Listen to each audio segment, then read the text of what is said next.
HMX Studios in Kansas City, Missouri, it's the Darius the Great Deserves Better launch with Natalie C. Parker and Adib Khorram. Hello, everybody, and welcome to the launch event for Adib Khorram's Darius the Great Deserves Better. We are here in some fancy studios because Adib is nothing if not extra. It's true. I own the extraness. So we're coming live from the lovely HMX Live Studios in North Kansas City, Missouri. And really proud to be here and presented by Rainy Day Books, our local Kansas City independent bookstore. Our local Kansas City bookstore. Thank you, everybody, for joining us. If you're still coming in, we are going to keep this pretty casual and just talk about the magnificent book that is Darius the Great Deserves Better. Let's see. I mean, first, Darius the Great is Not Okay landed with such an amazing, like a resounding choir of acceptance and praise. And I think that everybody who read that book wanted more. Everybody who read that book wanted to know what happened next with Darius. So let's talk really briefly at first about your decision to return to Darius, to give everybody what they so desperately wanted, which is a sequel. Well, so I originally wrote the book as a complete standalone. I had no real intention of ever going back and revisiting Darius' story. And of course, I don't know, in the YA space, I feel like contemporaries generally are standalones. Like, that's just how it's done. But I always had an idea in the back of my mind of how his life was going to go because I felt like that gave me the ability to write like a good through line, if I could see where it was going past the end. And so after that, I started working on a new book. And I was really excited about the pitch, really excited about the characters, really felt like pulling teeth while writing a draft. And finally wrote the end and sent it off to my agent, Molly O'Neill, who is fabulous, and I adore her. And after she read it, she called me and said, "How honest do you want me to be?" And I was like, "Oh no." But I'm a theater kid and I thrive on honest criticism. And so she basically said, these are all really good characters. It was a fun world to be in. I don't think it's the right follow-up for Darius unless you can think of a plot for it. And I was like, I was hoping there was a plot and that you would point it out to me. And so we had a really long conversation about what I was trying to do, where I felt maybe I was falling short, where maybe just the bones of the story were not strong enough to hold what I was doing, or maybe the story itself was too light to fill the vessel. I'm just mixing my metaphors now. It's all right. And so you can revise it later. Perfect. I know. Thank goodness for editors, right? And so she said basically what else are you interested in writing? Because neither of us could think of how to fix it. And so I trunked it, as many other of my books have been trunked. That one got trunked. It's like a nice plastic Rubbermaid tub that slides under my bed really nicely. Good use of space. Waterproof. It is waterproof. And so around the same time we were having this conversation, I had I feel like this was either shortly before or shortly after I won the Morris Award, which still baffles me to this day that I won. But baffles no one else, I assure you. But so Darius was kind of gaining traction in a way that surprised me because I never thought anyone would want to read a book about an Iranian American who goes to Iran, much less that it would do well. And so A, I had won the Morris, and then B, I had done a school visit with my editor, Dana, for a foundation that basically visits low-income schools and brings authors to them. And after the visit, we did a bookstore event, and someone in the audience asked me if I was ever going to write a sequel. And again, I had no plans of ever writing a sequel, but Dana, my editor, was in the back row doing this at me, and I was like, oh, maybe I should think about it. And so circling back to the phone call with Molly, when she said, do you have any other ideas? I said, well, maybe I should, think about writing a sequel. And she said, oh, what would that be about? And I managed to rattle off a pitch for it. She's like, maybe you need to spend some time and see if there's a story there. And so I did, and it turns out there was. There absolutely And so is. Basically we get the story because of my failure to write a different story. which I feel sums up so much of writing. You know, that strikes a chord with me too, and I don't write contemporary, but I do feel like so frequently when I'm searching for a plot in any of my novels, it's because whatever I'm working on is not the right direction. So when you finished Darius the Great is Not Okay, did you already have a sense that if you had the opportunity to write a follow-up, was there still a question that you wanted to answer? Was there still something that you wanted to examine through the lens of Darius's world? I think something that I find myself constantly grappling with is just how we as people want things and strive for things and sometimes get them and then sometimes find that we don't like them. That's a feeling that I've had a lot in my life, and it was especially powerful when I was a teenager. I was a very type A, goal-oriented stage manager type in my high school theater, and I was always making these grandiose plans, and sometimes I would achieve them and it'd be great, and sometimes I would achieve them and it would be terrible, and I would be like, why did I want this? But when you've wrapped your identity up in wanting a thing, if you suddenly like change what you want, who are you anymore, and like, do people even know you anymore? Are they going to be mad at you that they've supported you in getting this thing that you don't actually want? And so, especially I guess in the context of having had a somewhat successful first book, I was grappling with the question of what do I want and how do I define myself? And I think that bled into Darius a lot. I think I was also, I don't know, sometimes I feel like my mind is a little bit of a blender, like a Vitamix of all the things that are bothering me or that I'm thinking about. And I was in my day job back before the quarantines, I work at an event production company. Guess which event production company it is? Is it this one? It is this one. It's this one. And so we used to do conventions for like high school and college soccer coaches, and sometimes I would sit in on them talking about how they're building their teams and teaching people to be respectful and making inclusive spaces. And I was like, oh, what would a soccer team that like achieved this goal of inclusivity look like? And I was like, oh, Darius likes soccer. Maybe that's something there. I completely blanked on the other thing that was super. Oh, no, I was reading an article about like elementary school gifted programs and the way that they are, in a very tangible way, a legacy of white supremacy. And, how does that affect biracial kids? And so I just had all these things that kind of went into a blender, and then I poured out this idea smoothie, I like to say. And that's the subtitle of the book. That is the subtitle. Darius the Great Deserves Better, Adib's Idea Smoothie. Right. I can't believe they didn't go for it and put it on the cover. Right. We actually went through quite a few title revisions, but I was told that Darius the Great, Bees, Gay, Do's, Crimes was not grammatically correct. So I love it, though. It would have been really funny. I bet it would look really nice. I bet it would too. Right. Definitely fit. So you got to go back and explore a couple of new questions through Darius's world, and I'm wondering, the sophomore novel is so notorious, especially among writers, for being this immense obstacle, this like gauntlet of fire, where you've come through the debut year, you've learned a whole lot about the publishing industry, and everything just happens so fast, and you're usually writing your sophomore novel before the debut novel has ever come out and ever landed. That's maybe not necessarily the case for you. No, because my sophomore novel was terrible, and so got trunked. And so, you did write something else. I did. Okay. So the novel that was trunked was what I was writing as Darius was getting ready to come out. So in some ways, this is your third. In some ways, it is, yeah. Okay. But it is still your second publication. And so, first, congratulations, because that is an achievement in itself. But it's still sort of tied up in that legacy of writers being like, oh, the sophomore novel is so hard, and I've struggled on so many pieces of it.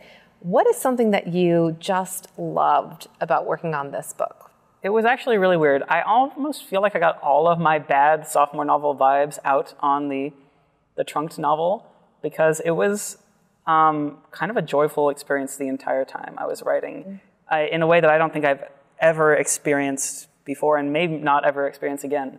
I normally write by the seat of my pants, but this actually had a fairly robust outline. I say robust for me as in like less than 1 page, but still an outline is more. It was more than zero outline, and it felt like wrapping myself up in a really cozy blanket to be spending time with Darius and his family and his friends again. And so it like flowed out of me much faster than anything I've ever written before, and in much like better shape than anything I'd ever written before. And sometimes I'm like still waiting for the other shoe to drop, because it was a very painless and happy process. So I really just kind of loved every second of writing this book. That's amazing. In a way that I wish I could bottle that feeling and use it for every other book, because other books have not been like that at all. At all. It's good to have one, though, that you can look back and just be like, this was a good, joyful experience. The one easy child. Right, slept through the night from the very beginning. I have no children. I don't know what I'm talking about. But Same. So in preparation for this, I actually went back and I had read Darius the Great before it came out initially. And this time I listened to the audiobook, which was just an absolute delight. Did you get the same audio narrator? It is. Michael Levi Harris returned for the second one. A fabulous, fabulous narration. And it added to my experience of Darius. So then I went straight from reading my reread of Darius the Great is Not Okay into Darius the Great Deserves Better. And putting the two in conversation, such close conversation like that, was so enriching. But at the end of Darius the Great is Not Okay, and I won't spoil it just in case anybody here, for whatever reason, hasn't read it. But Darius has a mental health journey through the first book. And he's very open about it. It's not like a secret within his family. It's not even really a secret with the family that he meets when he's in Iran. But yet he still has to struggle with how he is received in a different culture. But he gets to kind of an okay place, an okay to not be okay place. And then in Darius the Great Deserves Better, that conversation really blossoms out. It becomes something more of a family experience in a way that, I wasn't expecting, but I found to be so eye-opening and so beautiful, and just deeply important, as with all of your work. So I was wondering if you could talk a little bit about your experience, what you drew from for the continuation of his journey and process in mental health. Yeah, for sure. So I was diagnosed with major depressive disorder when I was, I want to say 12 or 13, and just kind of went through the ringer. I feel like being in middle school is kind of terrible at times. Being in high school is particularly terrible at times, and it was a really rough period for me. And college mate got a little better, but I feel like I'm always going to carry some of what I went through with me. And I really wanted to, I found myself wanting to, therapize myself a little bit through writing. But I felt like when I first started writing the first Darius book, there had just been a bunch of books about suicide that all came out like clumped together around 2013, 2014, 2015. Yeah, for sure. And I really wanted to write a different kind of story. And one that was, more like my experience of mental health, which is that it's, been something generational in my family, and something that has been, for the most part, well managed. And, I have had relatives who have had more serious problems than I have. But I just wanted to explore what it's like to live with it as a simple part of life. And so the first book really saw Darius grappling with how he relates with his depression, and how he relates with his dad's depression, and how his dad relates with his own depression. Mm-hmm. But the thing about depression is it's not something that's ever cured. it's not something that goes away. Sometimes it gets better and sometimes it gets worse. And so I wanted to check in on Darius at a time in his life when his depression was well managed. He is, for the most part, doing quite well during the second book, but that doesn't mean it's gone, and it doesn't mean it's not in the background of his life. And fairly early on, it becomes clear that his dad, in fact, is having a depressive episode. And so now he's, for the first time, he's approaching adulthood and really aware of what it means to take care of someone else. And since he's in a good place and his dad is in a less good place, he's really learning how to give care instead of receive care. And I feel like that's such a crucial part of growing up, is learning how to care for others and see the world beyond our own mind grapes. One of the things I think I learned from reading these two books and really appreciated about these books is, as you said, that depression is not something that necessarily will have a cure. And the story never seeks to find one. And there are a lot of parts of Darius's life that could be easily spun or sensationalized into, well, this is clearly the root cause. And you know, Darius's queerness in a different kind of story would certainly be examined through the lens of depression or seeking some kind of cure, but you never do any of that. Like, depression is just something that the family learns to live with and adapt to and deal with. And I think that's just such a beautiful kind of story to model, especially because there are these threads of intergenerational depression that are understood in different ways between the generations. I could probably wax on and on about all the things that I love about this book, but that representation, I think, is so profound and so beautiful. Thank you. It has really surprised me back before the quarantine times when I could go and do school visits, it always really affected me when I got to talk to young people who were grappling with the same kind of thing. And in a weird way, it made me feel less alone to know that what I was going through when I was a teenager and what I have Darius go through is a lot more universal than I realized. And I don't know, that's been a powerful connection.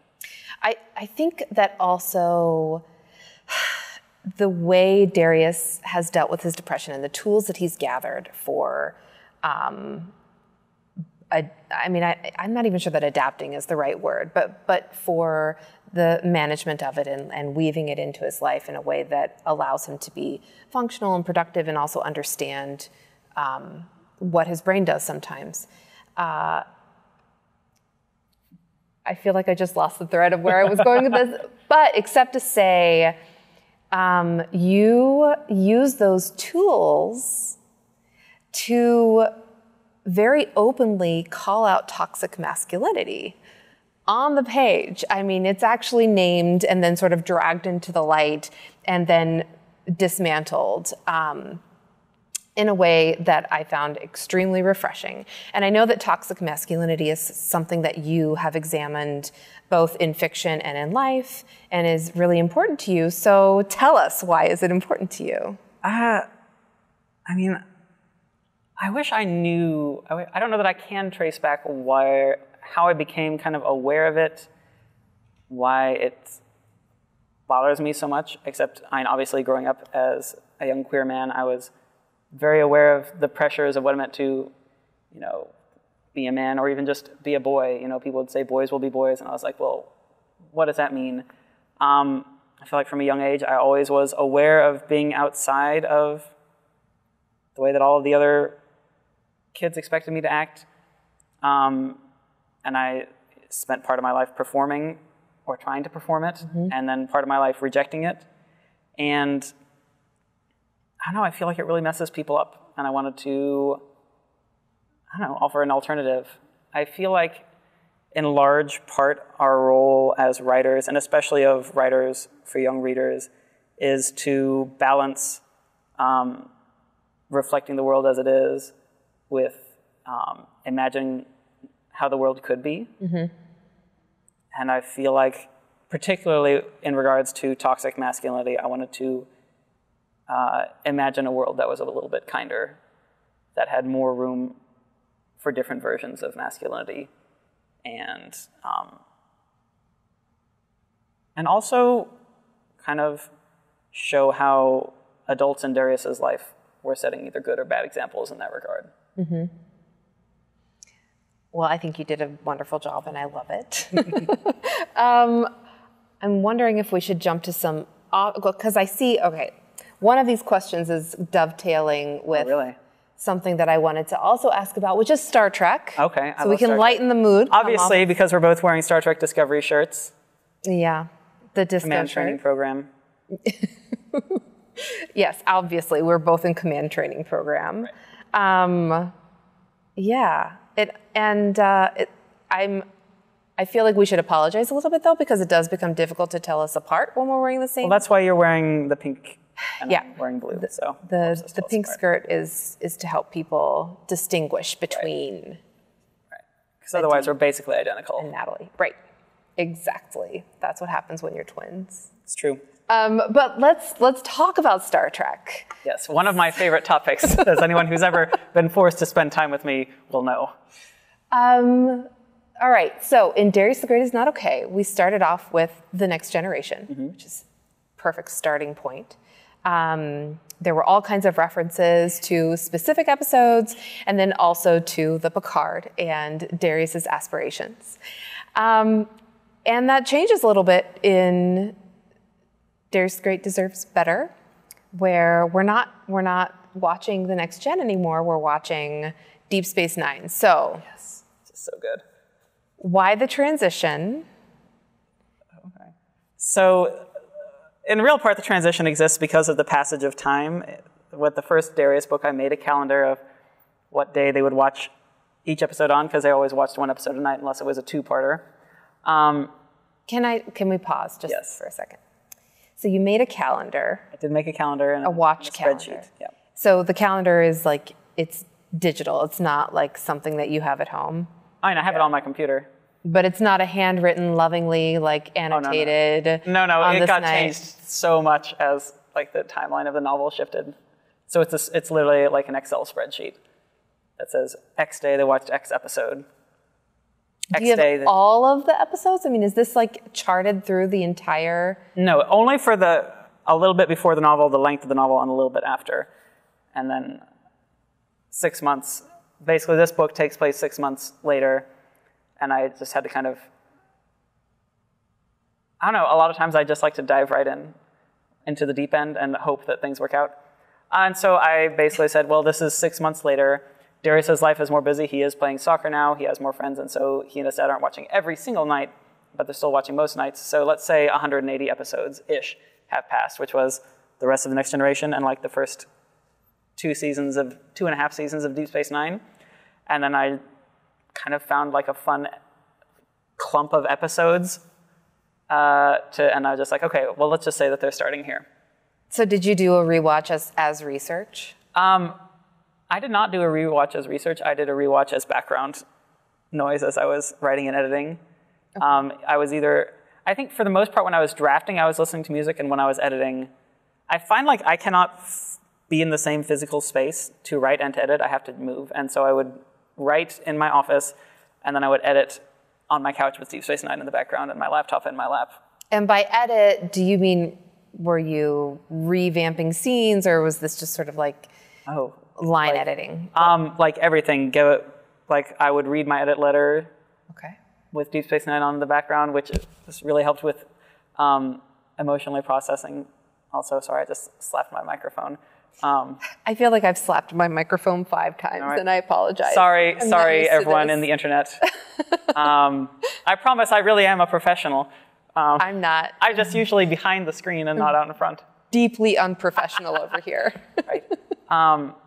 You're doing fabulous. So we're twins. We're the same level of professionalism. Thank you. I accept. But so like I would get my edit letter and emotionally process it, which I don't know if anyone else has ever gotten an edit letter, but they're like a lot. And yeah, it's like face down in the carpet. Yeah.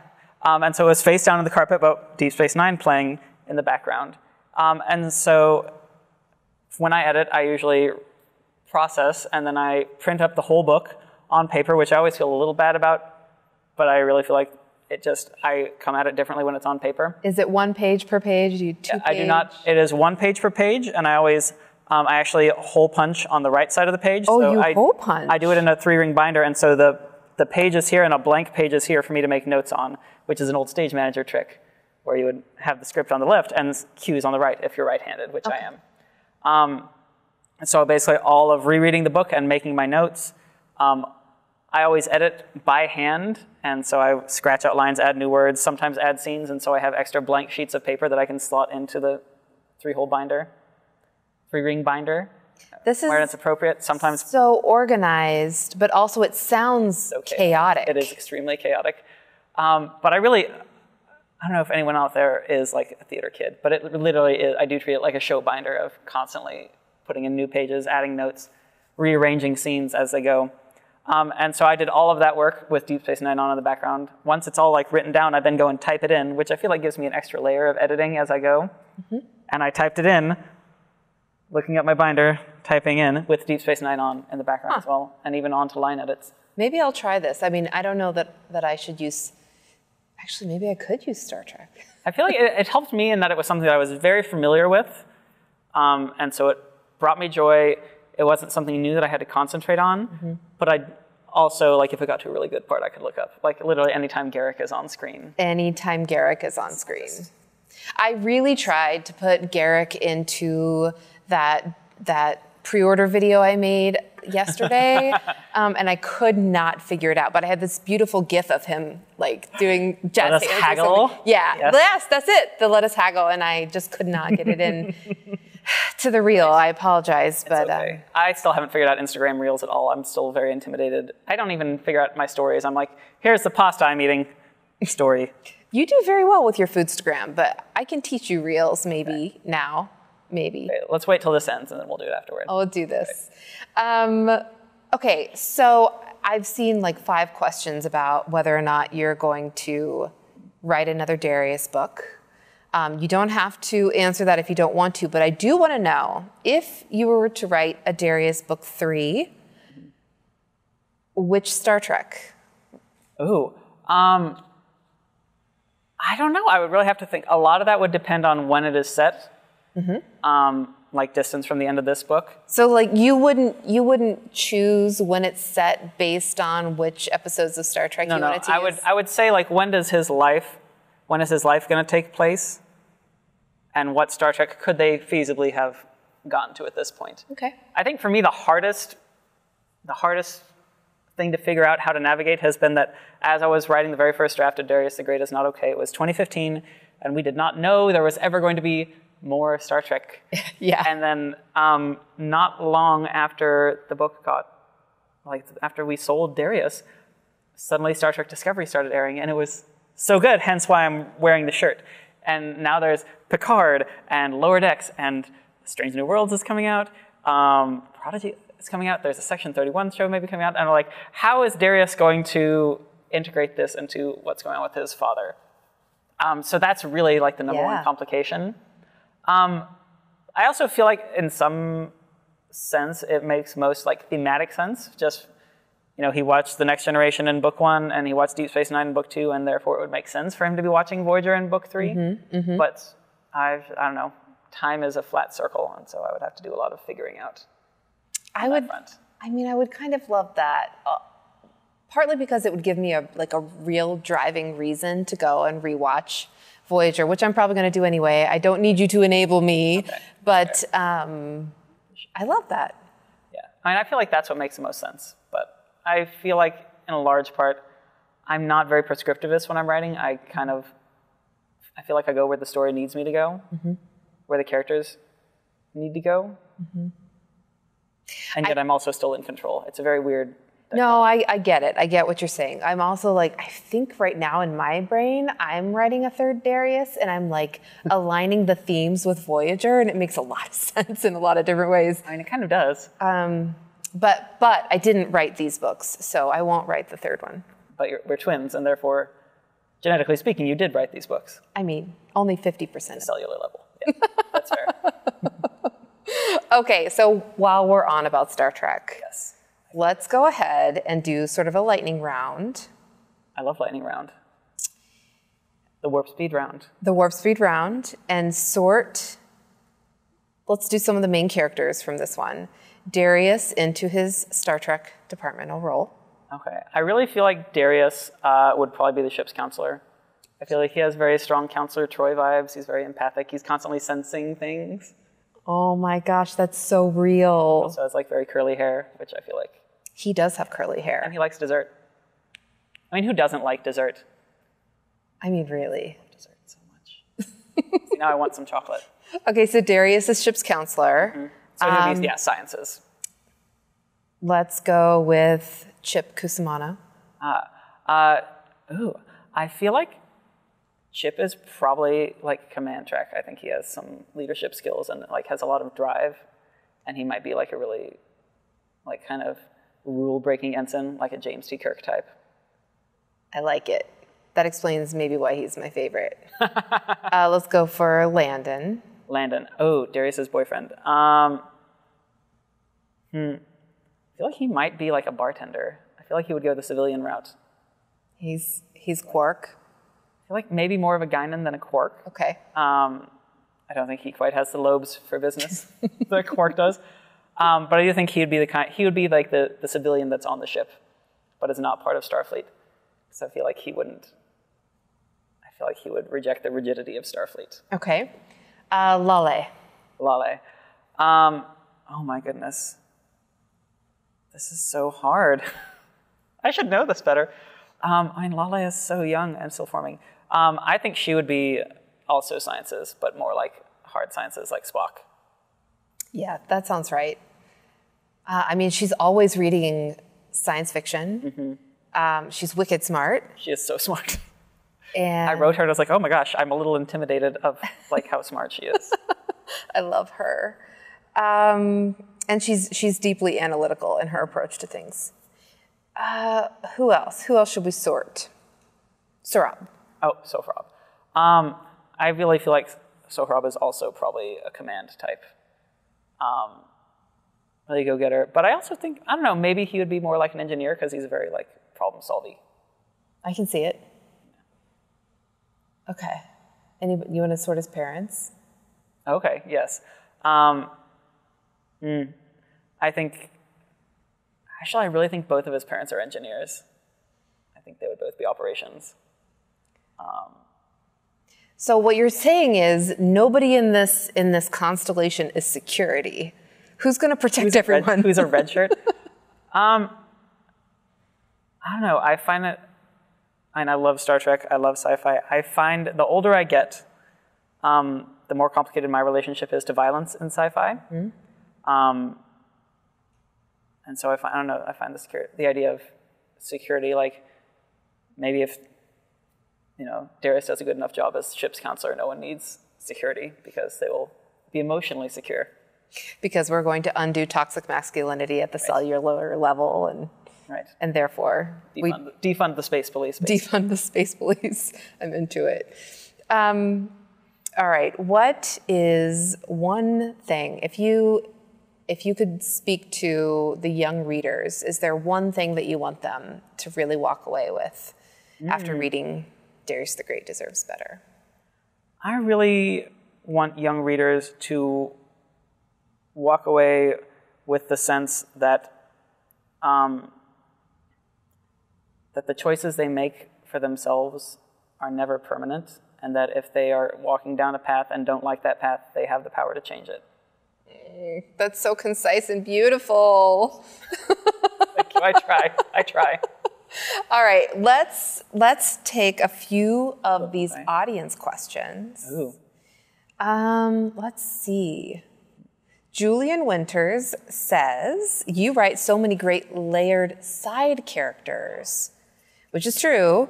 Which one was your favorite to write? Ooh, I think my favorite to write was probably Lale. I just really enjoy, obviously I have you, my twin sister, but I do have an older sister as well, which I guess means you also have an older sister as well. Yes, I do. And that's always been like a really important relationship to me.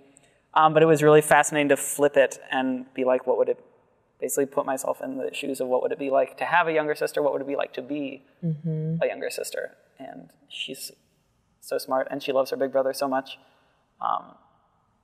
So I really enjoyed writing Lale. I think that, I mean, I also love Lale. Like, I read these characters and I feel the same kind of, I really deeply want to protect her too. But she has her own, she has an arc in the first book. But she has such an arc in this book. I mean, you did a beautiful job of braiding together this complex family, and you expanded it, at least in the family members that we get to meet. And everybody comes into this family with their own sense of history, their own sense of issues, their own biases, their own hopes and dreams. And Lale has such a wonderful arc of trying to decide who she wants to be and how she's going to act in the world, especially when the world is going to perceive her in a specific way. I don't think I'm working up to a question. It sounds like I am, but really I'm just like, I'm in your fan club. That's what's happening right now. Okay, so we're going to go to another question. Miha says, how has your writing routine changed during the pandemic? Okay. Everything is hard. The first 3 months of the pandemic, basically from when Kansas City went into lockdown until about 3 months after that, I was actually on deadline for my next novel, which is still top secret. But I had to get X many words a day or it was not going to get done. And so even though I didn't really want to, I made myself write every day from about 1 in the afternoon until about 3 or 4 in the afternoon. And the only thing that really helped me get to it is that me and my sister would play Star Trek Online. We had a standing afternoon date to play Star Trek Online together. But I had to hit my word count for the day before I got to do that. And so that's literally the only way that I got through that. Once that was done, though, that was June. And so I felt like I was, at that point, maybe I was a little more used to the quarantines. And so at that point, my writing did change a little bit in that, I was off deadline, except for self-imposed deadlines of when I wanted to accomplish things. But I felt like mental health-wise, I was in a better point where I could be okay, I want to accomplish this by this date.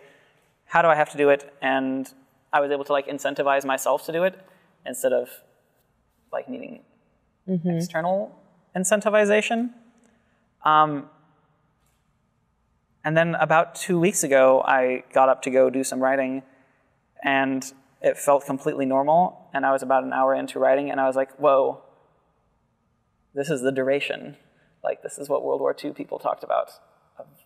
We're just in it now. Yeah. And that was a really weird feeling, but I don't know, I kept at it. And my writing routine is kind of stabilized now to kind of a similar productivity level to pre-quarantine times. Yeah. I'm trying to decide if I feel like I completely failed to incentivize myself during the quarantines.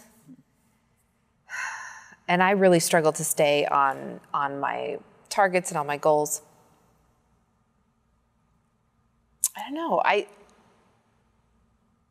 also agree, though, that in the recent weeks, it started to feel like, well, this is where I am now, and I just write. So, and I feel like, in a large part, so much of the beginning of the quarantines was just figuring out how to survive. Beyond anything else, how do I make sure that I come out of this still alive, healthy and sane? And so if writing has to kind of fall by the wayside, and that there were days when that did happen for me, and I was just I cannot function today. Yeah. I did get out of bed and shower, and I am going to eat, and that's as much as I can accomplish. And I'll play some Animal Crossing. Yeah, there was some real need for self-kindness. I definitely lost a couple days to lemons. Yes, you did. Entire days. I love your panic lost lemons. All the stories of them. yeah, you know, it's kind of this weird, like, lemon dream in the past now. I was in my fridge the other day and unearthed this jar of preserved lemons that I had made, like, at the very beginning of the quarantine. That sounds so good. And I was like, I remember you. And it came with this overwhelming memory of going shopping and being like, what do I need to survive? Obviously, I need a 6-pound bag of lemons. Well, you know what? You were not going to get scurvy. Not going to get scurvy. Right. And you write enough about boats that you should know not to get scurvy. Indeed. It makes a certain kind of sense. Anyway, I used some of those lemons last night. Oh, really? Great. Nice. They're salty and delicious. And lemony. Okay. They're lemony, too. Okay, let's have another question. All right, Megan Bannon says, Darius ate amazing food in Darius the Great is not okay. What does Darius eat in Darius the Great deserves better? And in true Adib fashion, I need to ask, what drink pairs well with this book? Ooh, okay. So it's actually been a while since I read my own book. I just downloaded the audiobook today. Now it's available, and I'm going to start listening to it. If you have any questions, I can answer them for you. Okay, so I remember for sure one of my favorite food scenes was when Landon, Darius' boyfriend, makes breakfast for dinner, which is one of my favorite things. And it was like a brioche French toast type situation, I think. See, now I'm just thinking about dinner as well.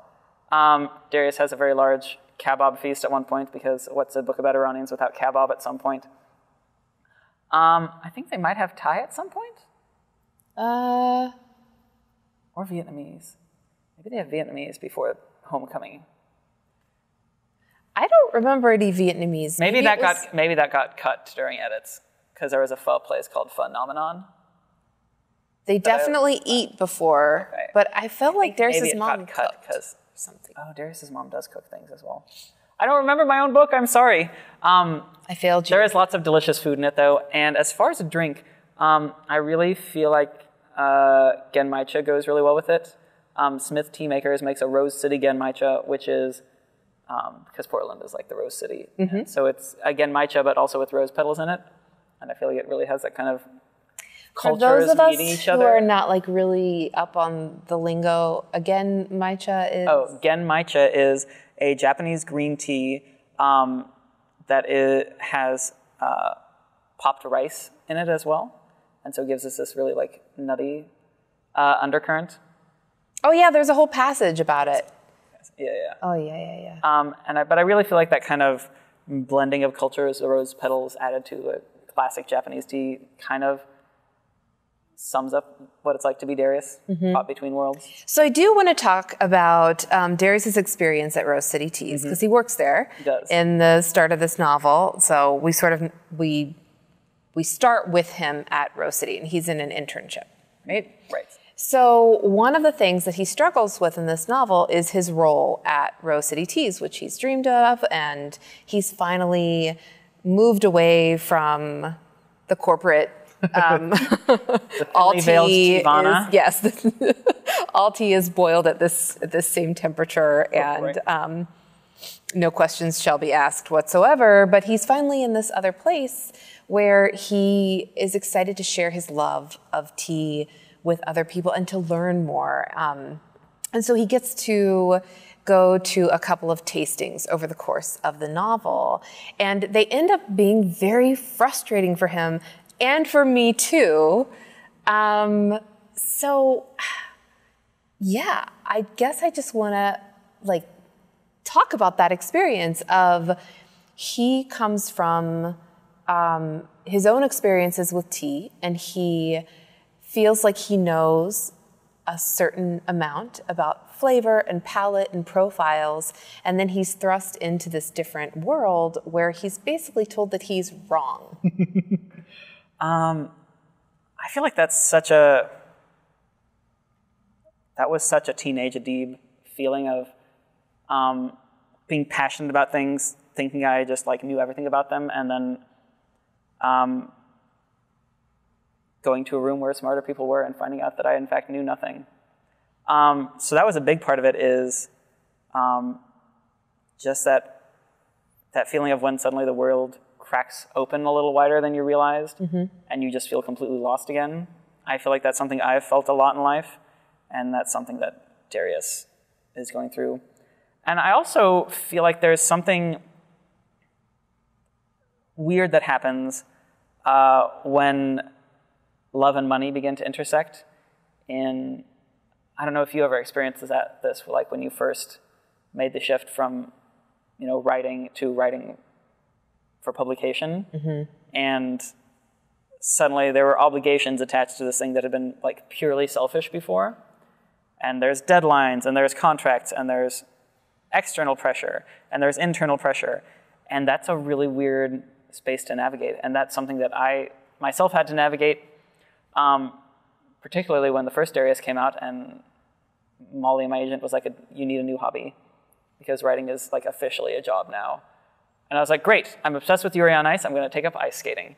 And I think like that's something Darius is experiencing for the first time, too, is that intersection. Well, it was very frustrating for me. It was really frustrating for me as well. I don't know, I always tell people just like drink the tea you like at the end of the day. That's all it is. Yeah. It's some hot leaf water, and if you don't like it, life is too short to drink tea you don't like. And if you don't like tea at all, drink something else. Well, I'm a coffee drinker, but I'm not ready to let this go. This well of frustration that I experienced with Darius when he was told that a flavor was cardamom, and he was like, but I'm Iranian, I know what cardamom tastes like. It felt very real and very painful and awkward. Tea has a very like complicated colonialist history as well, and certainly as part of Darius's heritage is from a colonized culture. Like there's just a lot, and I love tea, but tea is very complicated sometimes in many, many ways. Let's see. There's another tea question up here. Another one from Nihao. And the question is, are there any websites or shops you recommend for intermediate tea drinkers? That's such a good question. I'm a big fan, actually, of, I mentioned them earlier, Smith Tea Makers out of Portland, which always has really good tasting notes, and you can click on all the ingredients and see where they were sourced. Also, Harney & Sons has really good rubrics and tasting notes for all of their teas as well. I feel like I've seen those tins at your house, the Harney & Sons one. They're also just happen to be the teas that I just like drinking. Okay. And then... placement. Wow, we have so many good questions. How are we on time? We have 12 minutes and 40 seconds left. All right, so DJ Jackson says, I'm so happy for Darius's story and that it is continued in this story. When I read the original, I had a feeling that he was gay. Did you always plan for him to be gay? And how does Sohrab handle it? Ooh. I feel like maybe that's a little spoilery. It's a little spoilery, so I'm going to politely decline. I'll obfuscate. But when I first started drafting the first Darius, no, I had no idea that he was going to be gay. And it was as I was editing and kind of grappling with the different rules around how men in Iran can express affection for each other platonically, and how Darius's first really true friendship was happening. And I was like, oh, maybe he actually is also attracted to Sohrab, or maybe he's grappling with it for the first time. And once I had that in my head, I was like, oh no, this makes perfect sense for him.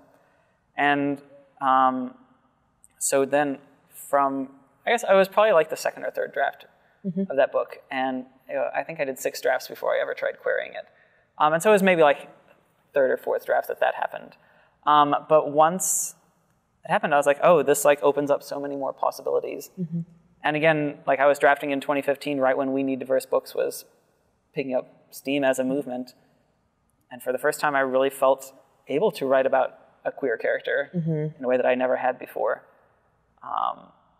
So it was kind of liberating and exciting to do that. But at the same time, I knew I wanted to write a story about friendship and not a forbidden gay romance in Iran, because it's still illegal to be gay in Iran. So yeah, I was like, okay, well, this is who he is, but this is not what his story is about. And I don't know, it was kind of exciting and felt a little subversive to be able to write that kind of story and still have people, for the most part, pick up on it. And we do get to see a little bit more of that cultural, that intersection of gayness and Iranian culture comes through a little bit more clearly in this book, which all takes place in Portland, but there is still a community that Darius is a part of. And so we get to see... Right. And he has to learn how to kind of modulate his expression of his queerness, depending who he's or around. Not, yeah. Or not, and also how to, reconcile that with his family back home, and if he should tell them, and when he should tell them, and how to tell them. I also really appreciate that the sort of the overlap between allowing boys to have more intimate, casual relationships where there are ways to show affection that don't necessarily mean that there's a romantic interest between them. And I feel like that's something that we don't often get to see, but it also is so important in that same conversation of deconstructing toxic masculinity. It's like there's a way to create affectionate relationships between boys without it necessarily becoming romantic. And you have both, you're modeling both in this, in different spaces. And I thought that was just beautiful. And again, it sounds like I'm working up to a question and I'm really just like fangirling at you. But I feel like that is one of those frontiers and hurdles that I still see people pushing against and struggling with is how do you model affectionate relationships, especially between two people of the same gender, and maybe even especially when people who are gendered male, without necessitating that is cueing romance in any way. And it's definitely something I think about a lot. And not to flip the script on you, but that is something that I feel like I took a lot out of reading Seafire and the way that you structured their friendships. And then in Steel Tide, for those of you all know Seafire and Steel Tide, right? And the it's third like one, we can Stormbreak, see comes out. you nodding. I know, right? Everyone's nodding. But but Seafire came out the same day as Darius, and then Steel Tide came out while I was working on the second one, and I was seeing how you were examining friendship and found family and romance, and I really feel like you kind of broke open the tool set and were asking these really great questions that I wanted to be in conversation with. Thank you. As well. And so I really owe a lot of that to you, I think. That's very kind of you to say. But I love that our books came out on very similar timelines. And even though two are contemporary and two are this speculative adventure, I do feel like they're very much in conversation and there are bridges between them. They even coordinate colors really well. They even coordinate colors. Just like we do. Well. Basically indistinguishable. Basically indistinguishable. You can pick up one, think you're reading an Adib Khorram book. Surprise! Natalie C. Parker. Pirates. Okay, before we run out of time, we might have more time for questions, but I want to... I see Lev Rosen asks how many lights are there. You should know there are 4 lights. How dare you? There are only 4 lights. There are 4 lights. I love Star Trek references. Okay. So, a few days ago, I sent a poll out to a handful of your friends. Oh, no. And I decided that what we needed to do was turn the Darius the Great title into a meme using your name instead. So I invited them to make up their own Darius the Great deserves better title, but subbing in Adib Khorram. So the example I gave everyone was Adib Khorram always makes it so. So here we go. I hope you enjoy these. Okay. I'm probably going to get really red in the face. That's fine. I don't mind attention. Everything is fine. They're great. They're great. So Julian Winters, author of Running with Lions, and his next book is The Summer of everything. So good. Says, Adib Khorram is the FTGFTOP1 first flush Darjeeling of Friends. He also gave me a second one that I couldn't pick between these two, so Julian gets 2. Adib Khorram is the NCC-1701-D of humans.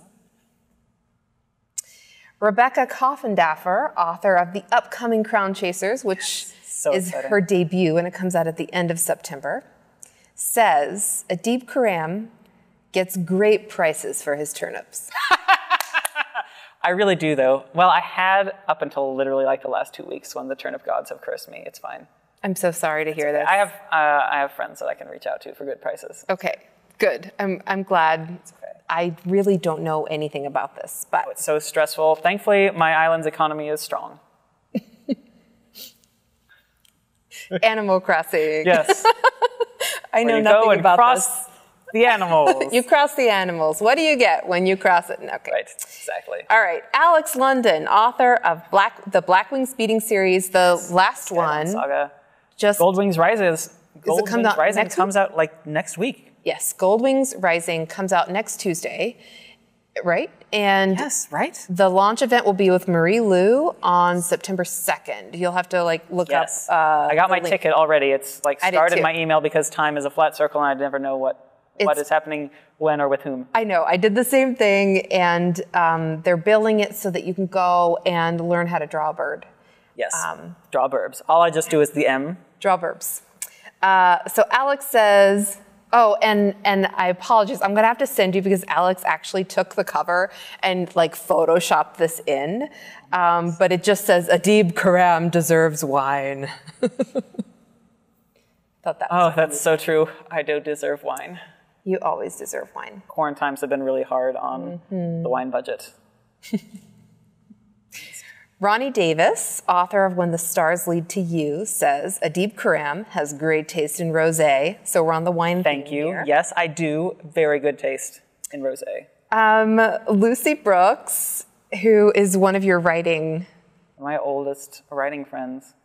One of your oldest writing friends? We've known each other, I want to say, since 2014. Oh my goodness. Well, we will be on the lookout one day for Lucy's book.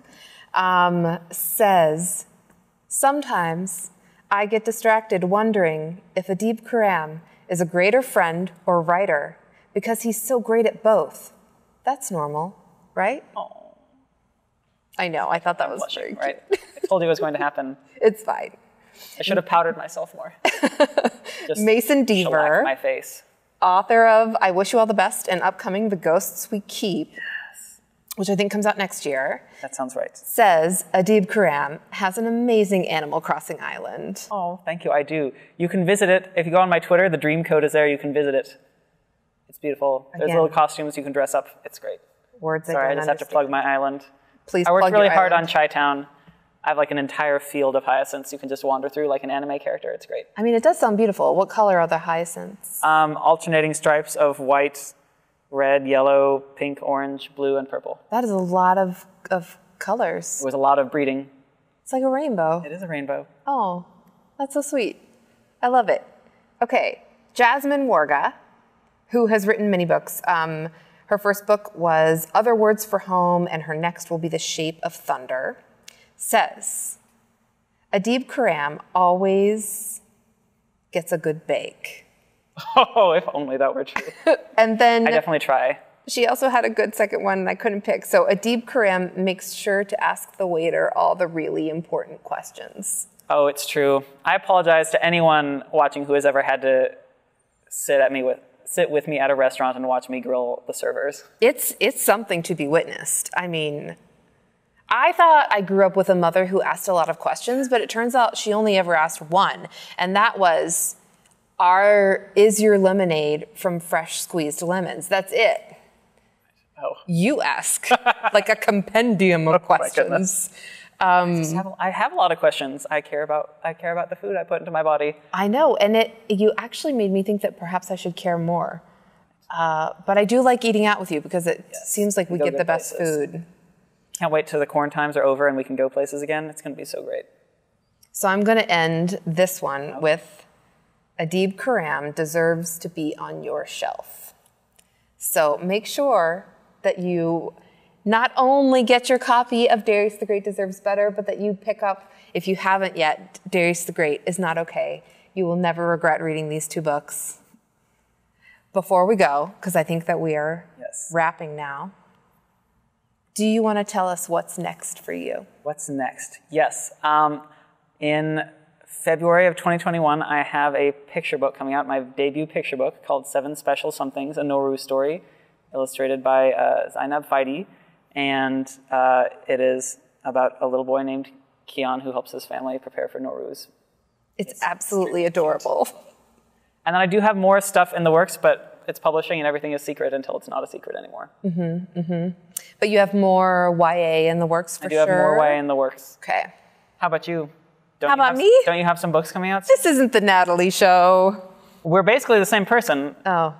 So you should be able to answer this question. Stormbreak comes out November 15th? November 10th. November 10th. Math is hard. Stormbreak, the conclusion to the epic Seafire trilogy, and your anthology co-edited with Zoraida Cordova, Vampires Never Get Old, comes out in 4 weeks, right? 4 weeks yes, September from today. 22nd. And there's amazing pre-order incentive. You can get a random 3-card tarot pull of the major arcana with your proof of pre-order. And see, I told you could do it. I do. Know it like the back of my hand. The back of your hand. I can't tell which hand is mine and which is yours. It's really yours is, you painted your nails today, so yes, we can tell I got my Darius manicure. The only one you missed is my middle grade that comes out next That's right. The Devouring Wolf, right? The Devouring Wolf. And it comes out. We don't have a firm date yet. No, right? no. Just next fall. Next fall. It's gonna be amazing. I'm excited. so excited for these wolves. Oh yeah, I'm rewriting it all right now. Perfect. Put some Star Trek on in the background. That's what I'm gonna try. I'm gonna see if that works. Awesome. All right. All right. So. Well, thank you. I think this is the end of our show. Thank you all so much for joining us. Thank you again to Rainy Day Books for hosting us and to HMX Live for providing this beautiful, amazing studio space. And most importantly, thank you to all of you, the readers, for reading this book. As always, be gay and do crimes. Goodbye.